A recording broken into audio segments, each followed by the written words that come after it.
কেউ এতটাও ব্যস্ত নয় যে তোমাকে 5 মিনিট সময় দিতে পারবে না, কিন্তু যখন একটা মানুষ তোমাকে সময় দেওয়াটা কমিয়ে দিচ্ছে, তখন এটা বুঝতে হবে যে সেই মানুষটা তোমাকে আর আগের মতো গুরুত্ব দেয় না। দেখো, ফোন এখন সবাই নিজের হাতের কাছেই রাখে, তাই তুমি তাকে ফোন করলে সে কিন্তু সেই রিংটা শুনতে পায়, তুমি তাকে মেসেজ করলে তার নোটিফিকেশনটা সেই মানুষটার কান অব্দিও পৌঁছয়।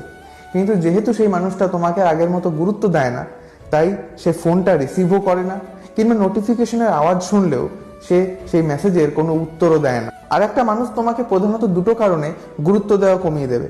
প্রথম কারণ, যখন সেই মানুষটা আর এই সম্পর্কটাকে কন্টিনিউ করতে চায় না, তখন সে তোমাকে গুরুত্ব দেওয়া কমিয়ে দেবে, সে সময় দেওয়া কমিয়ে দেবে। আর সময় কম দিলে দূরত্ব বাড়বে এবং তার পক্ষে খুব সহজ হবে এই সম্পর্কটা থেকে বেরিয়ে আসা। এবং দ্বিতীয় কারণ, হয়তো তার জীবনে অন্য কেউ এসছে, নতুন মানুষ এসছে, সে তাকে নিয়ে ব্যস্ত, তাকে সময় দিচ্ছে, তোমাকে ভুলে গেছে।